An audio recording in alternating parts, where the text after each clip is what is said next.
guys, it's Jessica from Peace Love Books, and today I'm here with my mid-month wrap-up. All the books that I've been reading recently in the month of February. It is the 15th I'm filming this.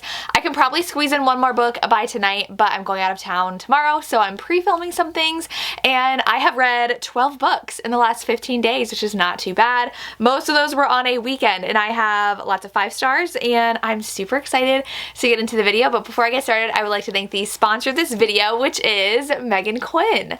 She recently released The Reason I Married Him, and this one is, you guessed it, a marriage of convenience romance, which I love, and they don't even like each other though. He came in with the purpose of making her annoyed and just making her life as complicated as possible, but he proposes, and that's because they both need something from one another. She needs him to get farmland, he needs her to get a family cabin that was left in his grandfather's will. So they both need to get married for different reasons. So he proposes, she finds herself saying yes, even though they cannot stand each other, but that also means they have to sell it to the town. So they are going around town acting like they love each other, holding hands, being intimate, and just like touching each other all the time. Plus, it's only one bed. They have to share a home and a bedroom and a bed. So they are super in forced proximity and end up slowly falling for each other, especially when he starts calling her mine, and they kind of forget the fact that they hate each other. So for a really fun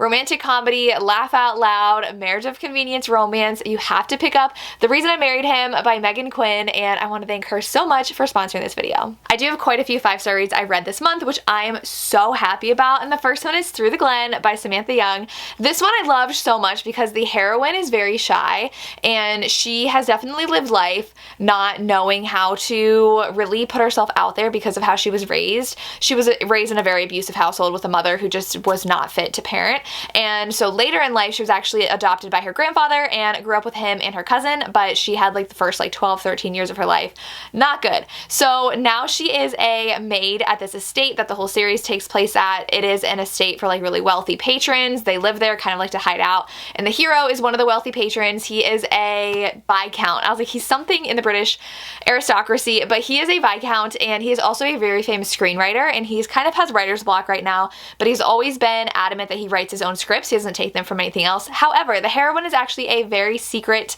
author. She has a pen name no one knows about, and she has a super successful mystery series, and she really wants to see it become a show or a movie and be adapted. So she confronts him and she's like, hey, I wrote these books, will you make them into a screenplay? And he's like, no. But then he reads them and he's like, wait a second. And he's a playboy. He is super notorious for sleeping around. He never takes anything seriously. He's not talking to his family. They did horrible things to him. He's definitely damaged as well. And he ends up following her to her cottage and says, hey, I want to do this. So they stay in her cottage together, and then the story goes from there, and it is so cute, so good. I loved it. We do have some suspense in the end as well that I was really into. I love Samantha Young's books. I think that this one's my second favorite in the series. I love the first one the most, and then this one, and then book 2. She is always a solid read. Then I listened to the audiobook of The Notorious Knly by Lorraine Heath, and I gave it 5 stars. I was obsessed with this historical romance. The audio is great, but this is a second chance. The hero and heroine were actually supposed to get married, and he literally abandoned her at the altar. So she is an illegitimate child between an actress and a titled man, and he is a lord. I don't remember. He is an earl. So he has a reputation, and she ends up leaving and having this like crazy abroad trip, and all these people hear about different things she did, and she comes back, and then there is this book that is published anonymously about a very scandalous affair, and the hero knows it's about them because it's his story with her, and she's anonymously writing it. So he ends up confronting her, and the story goes on from there, and we end up figuring out like why he left her at the altar. It's a second chance romance. It's very emotional, and I loved every second of it. Lorraine Heath writes angst so well, and there was so much angst in here, and I was obsessed with them so much, especially the reason that he ended up leaving her. It wasn't because he wanted to, like obviously. They were really falling in love with one another in the past, so it was really good. We get little snippets from her book, and it's really fun. I love this one. 5 stars. Then I listened to the audiobook of Tutoring the Player by Rebecca Genshak. This one is a new adult hockey romance with a wallflower heroine. She gets placed to be lab partners with these 2 hockey players, and she's actually crushing on one of them, but the other one is the love interest, and so he starts really liking her, and he pretends like he needs help in school in order to get her to tutor him, and then they spend more time together. And it was a really, really sweet romance. I really enjoyed it. I gave it 4 stars. The hero doesn't really want to be with her because they're such opposites, but he definitely finds himself only thinking about her and falling for her, and she's definitely more of a wallflower character, and she's not used to getting like all that attention. And I thought it was a really fun new adult hockey romance. If that's something you really enjoy, I would highly recommend picking this up. I found it fun, and the audiobook was great, and I'm really excited to continue the series. I've already read the last book in the series and I loved it, but she recently recovered them, so I wanted to come back and read the series, and it's really good. Then I read Last Call at the Local by Sarah Grunder Ruiz. I did talk about this in my chatting new releases video that I did, I think last week. This one was a miss for me. I was really excited. The heroine is from America. She comes to Ireland and she was robbed, so everything was stolen but a tambourine of hers, and so she is down on her luck, meets the hero at a pub, and he's like, why don't I hire you to kind of revamp the entertainment and just like the marketing and everything about the pub. I'll give you a few places to stay. And so they spend a lot of time together. It's just a very slow, character-driven book. She has ADHD and he has OCD, including impulsive thoughts. And so a lot of it's focusing on their personal journeys, and I just feel like the plot suffered from that and the relationship, the romance suffered from that. It was really much more focused on them as characters, and I just like having a little bit more to the plot when it comes to those romances. I can't even tell you like a lot that even happened. It was just them hanging out, and then the end felt definitely very rushed, so I didn't love the pacing of the end, so I give this one 3 stars. Then I am filming a reading vlog. Once I finish 4 of them, I will be posting it. I did read Crown of Midnight by Sarah J Maas. This is book 2 in the Throne of Glass series. I'm finally moving on past book 1. It took me 3 reads of that book to move past it. 5 stars. I loved this book so much, and the beginning was a little slow, but I gave book 1 4 stars, and this was so much better than book 1, and I really liked how the plot's going and how like the magic is unraveling and like the story's unraveling. I thought the relationship between her and Kale was so funny because I really like her and Kale together, but something happened and I was like, there is no coming back from this.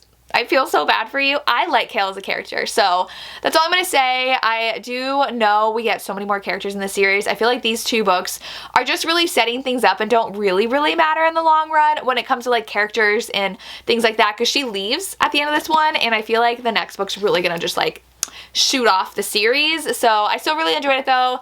5 stars. The ending was really good, so yeah, I'm excited to continue on. Then I listened to the audiobook of The Vampire Knitting Club. This is a cozy mystery about our heroine who inherits a knitting shop from her grandmother. She goes to the UK to visit her, realizes she's dead and no one told her, and she inherits her yarn shop. And so she's like, I don't know anything about knitting. I can't knit or crochet. What the heck? And she's like, I'm in my 20s. Like, who owns a knitting shop? And so she learns that there are vampires there and someone murdered her grandmother. So she is trying to discover who murdered her grandmother.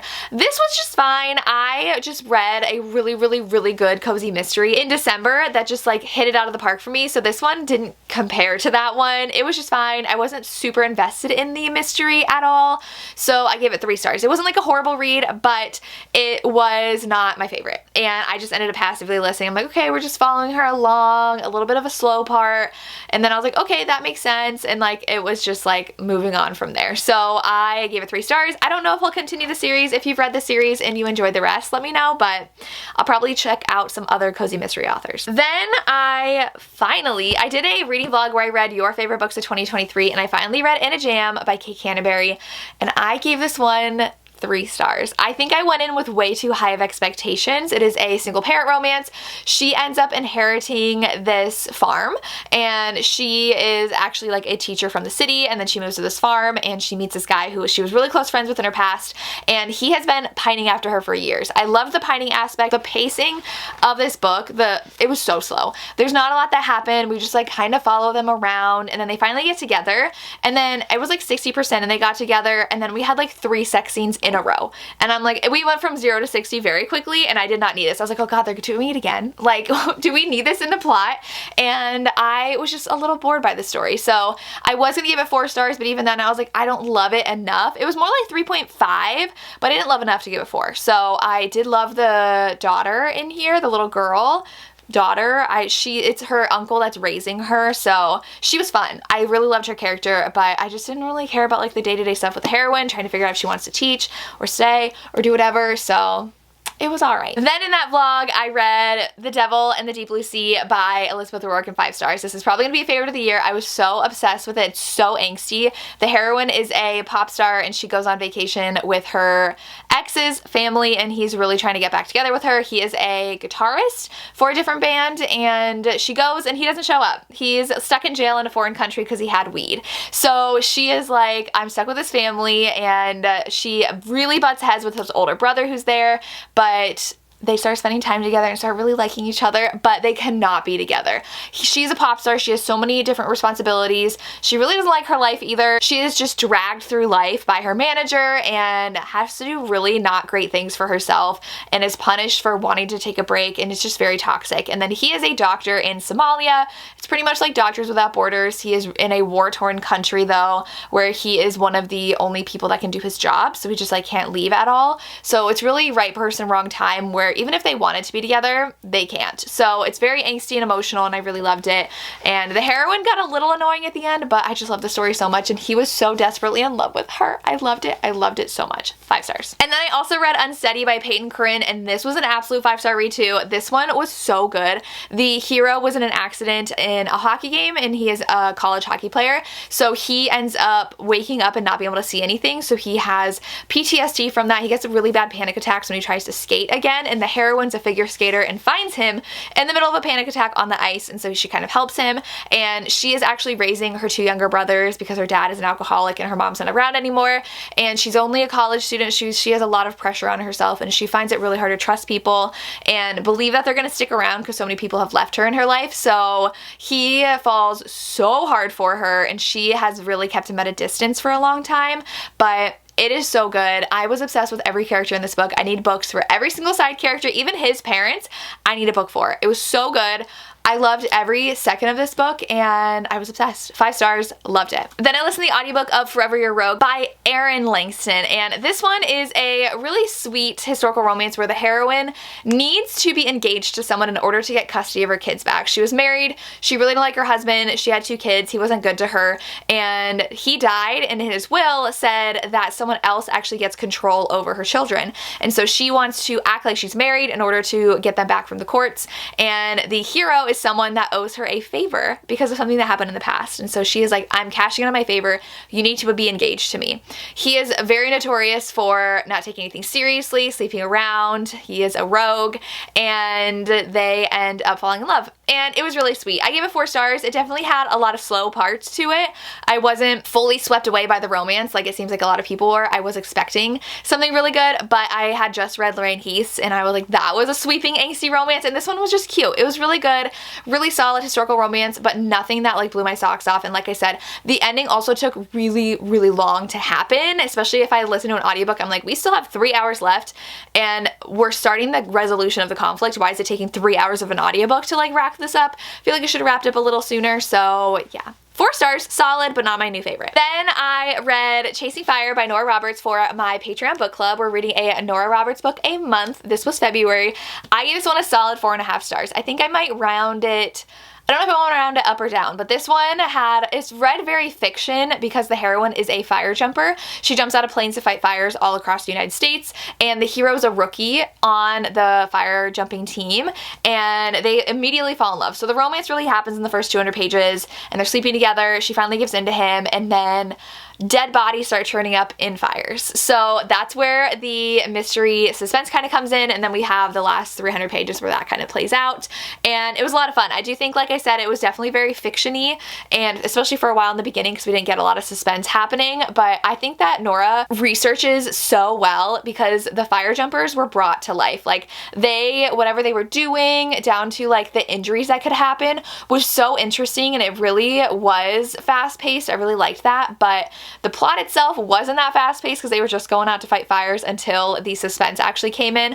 I did really like all the side romances though, like her dad ends up having a romance, which is really sweet, and I did like the romance between them. So a very solid Nora Roberts book. I just really loved the beginning of this. I was so into it, and then I was like, okay, we're kind of like doing the same things over and over, but there's a mystery, someone's starting to sabotage them as well, and I love like firefighter 911 kind of shows. Like I watched 911 and I watched The Rookie, so this kind of really reminded me of that, and I enjoyed it. So 4.5. I still have to think if I want it to be 5 or 4, but very solid Nora that I'm excited I read. And then this morning I finished Claim Me Forever by A.L. Jackson. This one is a single dad romance where the heroine is showing up in town, sleeping in her car, and the hero finds her and he's like, I gotta bring you in, like I need to figure out who you are, what you're doing here, why don't you have a house?